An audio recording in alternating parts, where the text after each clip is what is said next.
E aí, pessoal, tranquilo? 50 questões de arquivologia até a prova da PF. Essa é a nossa nona questão e a gente vai falar um pouquinho do ciclo vital dos documentos e a relação com o uso desses documentos em cada fase, tudo bem? Vamos lá para a questão que já está na sua tela.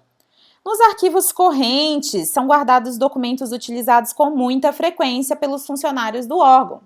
Pessoal, olha só, o ciclo vital dos documentos é formado pelos arquivos correntes, pelos arquivos intermediários e pelos arquivos permanentes, tudo bem? O que acontece? Eles são produzidos ou recebidos no arquivo corrente. O que é esse arquivo corrente, professora? O arquivo corrente, pessoal, você pode pensar nele na seguinte forma. Sabe aqueles documentos que estão lá na sua mesa de trabalho e precisam de um andamento? Que tem uma possibilidade de uso muito alta, afinal eles acabaram de ser criados ou recebidos para que alguma atividade da instituição fosse desenvolvida? Pois é, aquele ali é o seu arquivo corrente. Sabe a caixa de entrada do seu sistema informatizado?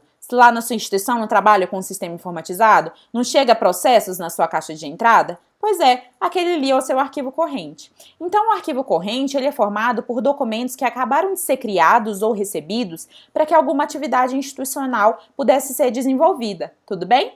E os arquivos intermediários, professora? Os arquivos intermediários, pessoal, eles vão funcionar com o armazenamento dos documentos que vieram do arquivo corrente. Então, os documentos foram criados ou recebidos no arquivo corrente, eles cumpriram as funções pelas quais eles foram criados, cumpriram o seu objetivo e eles foram transferidos para o arquivo intermediário.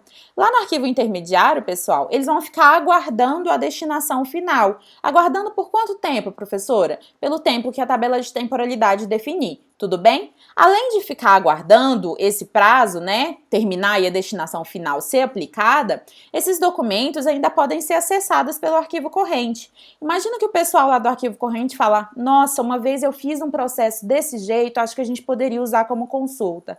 Aí vai lá e pede para o pessoal do arquivo intermediário e o acesso é concedido. Então, no arquivo intermediário, pessoal, o que vai acontecer? Os documentos vão ficar lá armazenados, ou seja, vai tirar aqueles documentos lá do arquivo corrente, né? Vai dar um espaço, um fôlego lá para aquele pessoal.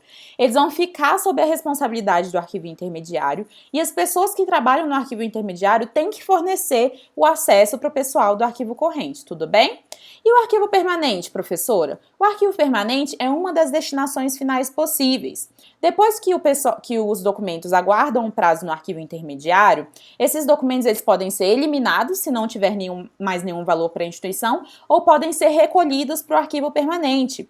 Eles vão ser recolhidos para o arquivo permanente se eles tiverem um valor secundário. Então, antes eles tinham um valor primário, eles foram criados ou recebidos para desenvolver alguma atividade institucional. Esse valor não existe mais, né? O objetivo foi cumprido, e aí pode ser que esse documento tenha alguma característica histórica, cultural, probatória ou informativa, e essa característica vai dizer que ele é um documento de valor secundário, que ele ainda possui um valor para a instituição. Dessa forma, adquirindo esse plus, ele pode ser recolhido para o arquivo permanente, tudo bem?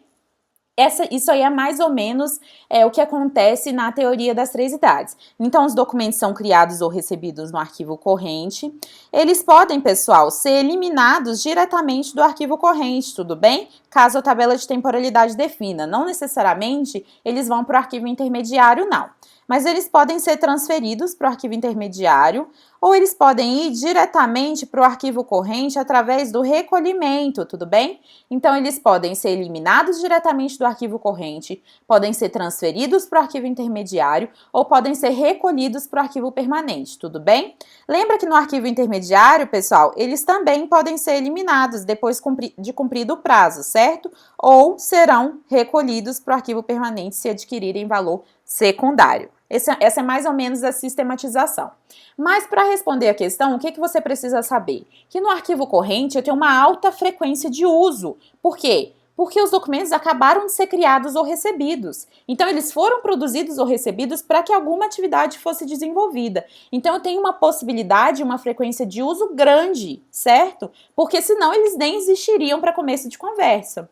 E aí, pessoal, no arquivo intermediário, o que eu vou ter? Eu vou ter um valor primário reduzido, né? Aquelas funções iniciais, né, pelas quais os documentos foram criados, elas já foram cumpridas. Então aqui eu tenho uma redução da frequência do uso, daí da possibilidade do uso. Eles ainda podem ser utilizados pelo arquivo corrente? Podem, mas a frequência de uso é realmente muito menor. Tudo bem? E no arquivo permanente a frequência de uso é pequena porque os documentos vão ter um outro valor institucional, né? Um valor histórico, cultural, probatório, informativo. Então eles vão servir à administração de uma outra maneira. Mas voltando aqui à questão, depois desse panorama.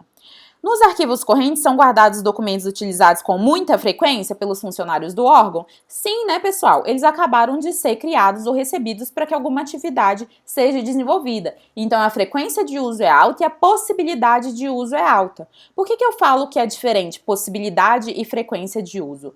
Porque, pessoal, eu estar usando frequentemente é que toda hora eu estou usando aquele documento ali.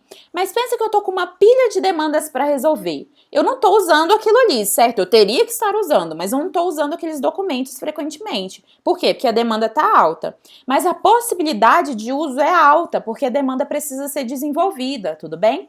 Então eu tenho uma frequência de uso alta, mas eu também tenho uma possibilidade de uso alta. Isso quer dizer que eu posso não estar utilizando, a frequência pode não estar alta, mas a possibilidade está alta e por isso eu estou falando de um documento corrente, tudo bem? Então a gente tem uma questãozinha certinha. Eu queria dar esse panorama para você, essas principais características do ciclo vital de documentos, para que você possa responder essa e outras questões, beleza? Até a próxima questão!